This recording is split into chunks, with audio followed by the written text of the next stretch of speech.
जय श्री कृष्णा स्टूडेंट। आज की जो वीडियो है वो आपकी क्लास 11th आरबीएससी के चैप्टर 3 की।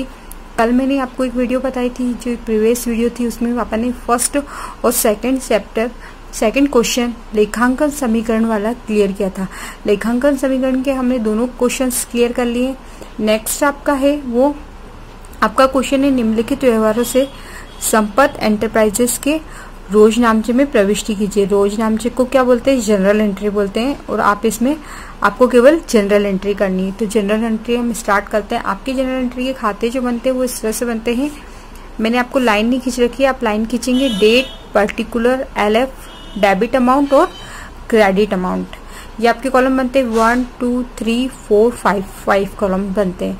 तो स्टार्ट करते हैं हम जनरल एंट्री की। मैंने पहले भी प्रीवियस वीडियो बना रखी है जिसमें मैंने जनरल एंट्री को डिटेल से बता रखा है कि आप कौन से खाते को डेबिट करते हैं, देन कौन से खाते को क्रेडिट करते हैं, किसका नेचर डेबिट होता है, किसका नेचर क्रेडिट होता है, और कौन डेबिट होता है और कौन क्रेडिट होता है। इसका मैंने डिटेल से जो वीडियो बना रखी है, अगर आपने नहीं देखी हो तो मैं डिस्क्रिप्शन में उसकी कंप्लीट आपको डिटेल दे दूंगी, तो आप उसको देख लेना। तो आपको जनरल एंट्री बहुत इजी हो जाएगी समझना। और जनरल एंट्री बेस होती है। जब तक आपको जनरल एंट्री नहीं आती है, जब तक आप सवाल को क्लियर नहीं कर सकते। और अकाउंट में जनरल एंट्री मेन है, क्योंकि आप 11th में और 12th में सभी का बेस जो है वो जनरल एंट्री। तो आपने जनरल एंट्री अच्छे से क्लियर कर ली तो मतलब आपको अकाउंट में बाकी सब अकाउंटों को मैनेज करने में कोई दिक्कत नहीं होगी। तो स्टार्ट करते हैं हम जनरल एंट्री। फर्स्ट आपको सम दे रखा है, आपको रौनक को माल बेचा। तो अपन माल किसी को बेचते हैं तो एंट्री क्या होती है? अगर किसी का नाम आया है तो मतलब आपने उधार माल बेचा। तो रौनक को माल बेचा तो आपके खाते में कौन आया? रौनक आया। रौनक अकाउंट DR और टू सेल्स। वैसे भी सेल्स का जो नेचर क्या होता है वो क्रेडिट होता है, तो क्रेडिट होगा। तो आपके खाते में रौनक आया तो Raunak account DR to sales. Amount column में डेबिट और क्रेडिट दोनों कॉलम में आपके लिखाते हैं 5000, तो 5000 डेबिट में भी लिखे जाएंगे, 5000 क्रेडिट में भी लिखा जाएंगे। नरेशन आपकी रौनक को माल बेचा, बड़ी भी लिख सकते हैं, जो आपको इसको इंग्लिश में दी होती है उस नरेशन को भी लिख दे सकते हैं। बिंग कर आप सोल्ड गुड्स टू रौनक ऐसे भी कर सकते हैं। अदरवाइज आपको शॉर्ट लिखना हो तो क्रेडिट सेल्स करके लिख सकते हैं आप, ये भी राइट होती है। नेक्स्ट आपको दे रखा है शांतिलाल से माल खरीदा। अब यहाँ पे भी आपने माल खरीदा है तो उसका नाम ही दे रखा है, नगद का कुछ नहीं लिखा है। तब क्या हुआ? मतलब आपने उधार माल खरीदा तो आपके खाते में क्या हुआ? माल तो आया। तो माल को आप क्या बोलते हैं? परचेस। तो purchase account DR to Shantilal. Amount column में आप लिख देंगे 14,000। नेक्स्ट आपका है 4,000। नेक्स्ट आपका ये भी आपका क्रेडिट परचेस था तो आप क्रेडिट परचेस लिख देंगे। नेक्स्ट आपका है बीमा प्रीमियम चुकाया। अगर आप किसी को भी पेड करते हैं, समस्त जो भी एक्सपेंसेस होते हैं वो डेबिट होते हैं।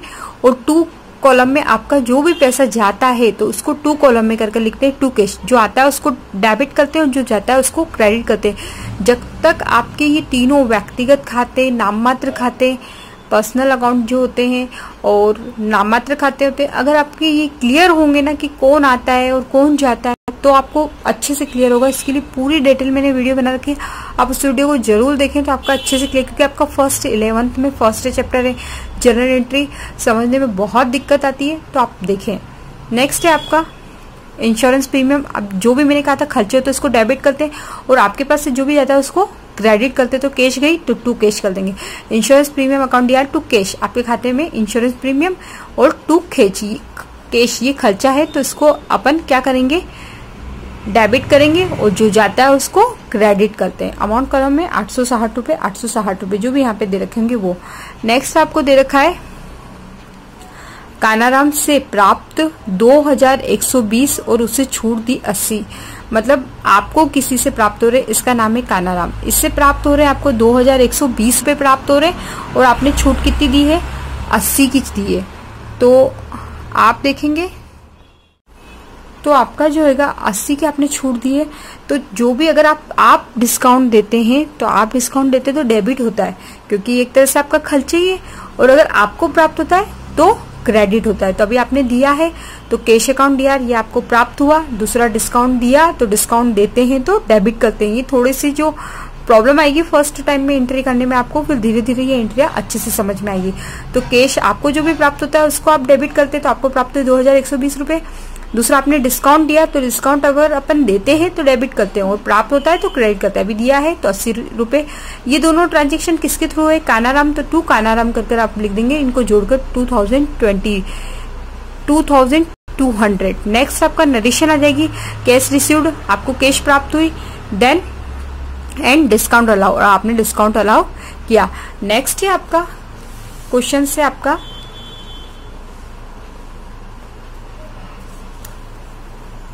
10 जुलाई की एंट्री है आपके पास सम होगा तो आप उसको सम को देखते रहें। आपकी बुक में 56 नंबर के पेज नंबर पे आपका ये सम होगा, 56 पे। देन आपको आगे दे रखा है शांतिलाल को माल लौटाया, तो शांतिलाल से आपने क्या करा था? माल खरीदा था। खरीदा हुआ माल लौटाते हैं तो परचेज का जस्ट अपोजिट होता है परचेज रिटर्न। परचेज का नेचर डेबिट होता है तो परचेज रिटर्न का क्रेडिट होता है। किसको लौटा है? शांतिलाल को, तो शांतिलाल अकाउंट ईयर टू परचेज रिटर्न। वापिस से देखना, आप परचेज का नेचर डेबिट होता है तो परचेज रिटर्न का क्रेडिट होता है। वैसे सेल्स का नेचर क्रेडिट होता है तो सेल्स रिटर्न का डेबिट होता है। तो शांतिलाल अकाउंट दिया to purchase return. Amount column में आपकी जो अमाउंट दे रखी होगी 200 लिख देंगे। नेक्स्ट आपका समय, करण को माल बेचा, आपने माल बेचा और नाम आया, मतलब आप जब भी नाम आया और कैश नहीं लिखा हो तो अपने उधार माल ही बेचा है, तो आपके खाते में कौन आएगा? करण। और सेल्स का नेचर क्या है? क्रेडिट, तो टू सेल्स करके लिखा जाएगा 9000 का। नेक्स्ट है आपको दे रखा है स्टेशनरी की चुकाए। स्टेशनरी की चुकाए मैंने कहा था जो भी खर्चे होते हैं उसको आप क्या करते हैं?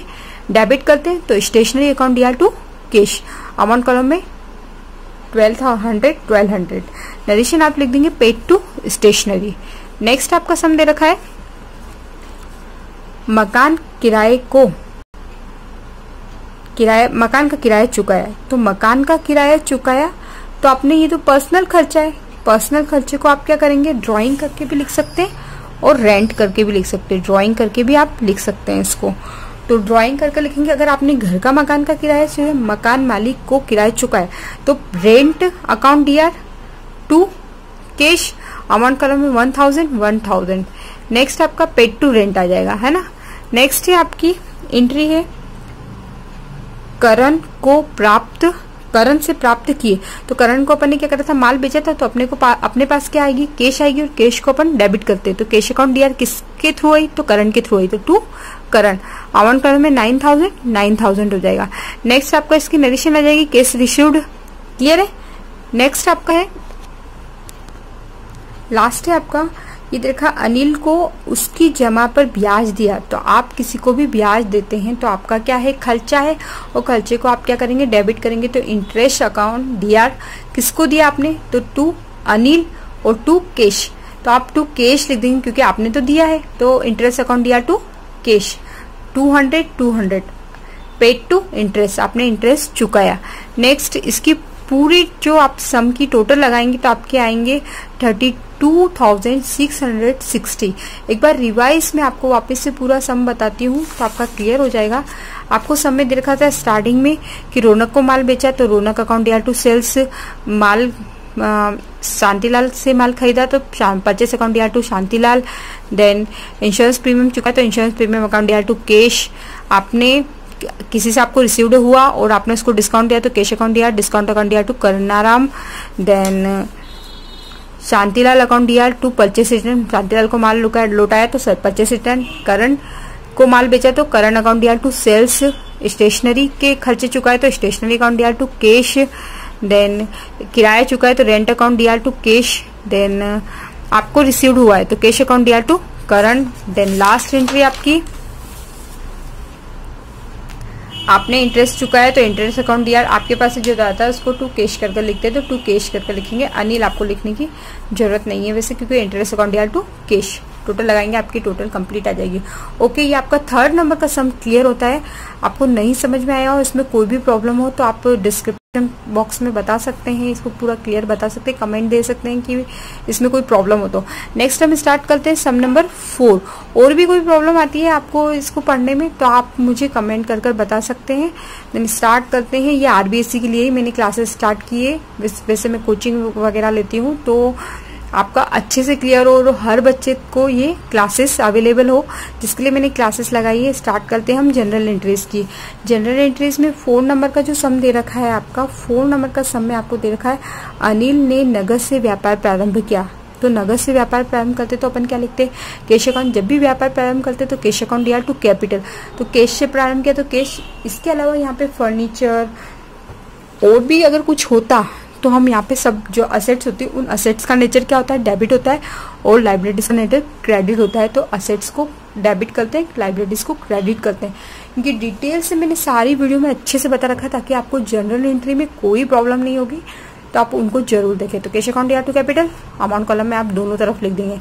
नरेशन आप लिख देंगे start business with cash. Next है आपका बैंक ऑफ बड़ौदा में खाता खोला। तो जब खाता खोलते तो अपने खाते में कौन आता है, बैंक आता है, और अपने पास से क्या जाती है, कैश जाती है। तो बैंक अकाउंट या टू कैश, अमाउंट कॉलम में 1,15,000। Narration open account with bank. Next है आपका, आप आपके जो बुक हो उसमें सम देखते रहें तो आपका क्लियर होता रहेगा। नेक्स्ट है आपका तारा से नगद माल खरीदा। अब तारा आया लेकिन नगद बोल दिया ना, तो तारा का नाम आने की जरूरत ही नहीं। तो परचेस अकाउंट दिया टू कैश, आपने माल खरीदा तो परचेस, आपके परचेस अकाउंट दिया, आपके पास गुड्स आया, देन किसके थ्रू आया, कैश के थ्रू आया, कैश गई आपके पास 15,000 आपका आ जाएगा। जो जिसके थ्रू अपन माल मंगाते ना उसको अपन टू कैश करके लिखते हैं। नेक्स्ट दे रखा है अशोक को माल बेचा। अशोक को माल बेचा मतलब आपने उधार माल बेचा, तो अशोक अकाउंट दिया टू सेल्स। सेल्स का नेचर क्या होता है, क्रेडिट होता है। ये मैं बार बार बता रही हूँ, सेल्स का नेचर क्रेडिट होता है और परचेस का नेचर डेबिट होता है। अगर आपको फर्स्ट बार आप इस इंट्रो को कर रहे हैं तो आपको थोड़ी सी दिक्कत आएगी, तो आपको इनके नेचर्स याद करने बहुत जरूरी है ताकि आपका क्लियर होता रहे। देन बाद में तो आपको समझ में जाएगा इसका नेचर क्रेडिट होता क्यों है, डेबिट होता क्यों है। ठीक है, अभी आपको एक बार इनके नेचरों को थोड़ा सा क्लियर करना जरूरी है। नेक्स्ट है आपका 20,000 आ जाएगा और क्रेडिट सेल्स आ जाएगी। नेक्स्ट आपको दे रखा है अशोक से चेक मिला, बैंक में जमा कराया, छूट दी। तो चेक मिलता है तो भी आपके लिए क्या होता है, वो बैंक ही होता है, और आपने बैंक में जमा करा दिया तो आपका बैंक ही आएगा। तो बैंक अकाउंट दिया, कैश की बजाय आपका पैसा कहाँ पे आया, बैंक में आया, तो बैंक अकाउंट दिया। डिस्काउंट आपने दिया है डिस्काउंट, तो डिस्काउंट अकाउंट दिया टू अशोक। ये आपका क्लियर हो जाएगा। अमाउंट कॉलम में यहाँ पे और देन यहाँ पे लिखा जाएगी cash received and discount allow. आप देते तो डिस्काउंट को अलाउ करते हैं। देन नेक्स्ट आपका दे रखा है किराया चेक से चुका है। जब किराया चेक से चुकाते हैं तो कैश की बजाय हम क्या लिखते हैं, बैंक लिखते हैं। समस्त खर्चों को हम डेबिट करते हैं तो रेंट अकाउंट दिया टू बैंक कर हम लिख देंगे। देन पेड टू रेंट लिख देंगे। Next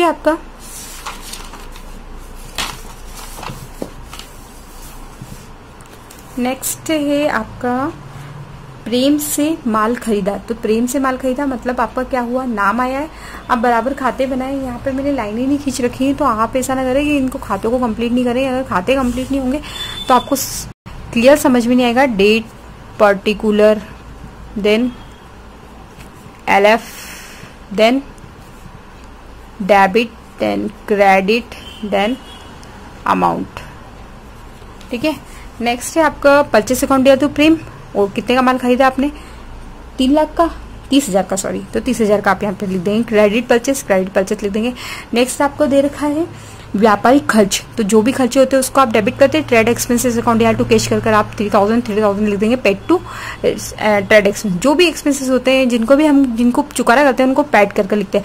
paid to salary, paid to rent, paid to expenses, जो भी होता है अदरवाइज। नेक्स्ट है आपका टेलीफोन व्यय के चेक से चुका है।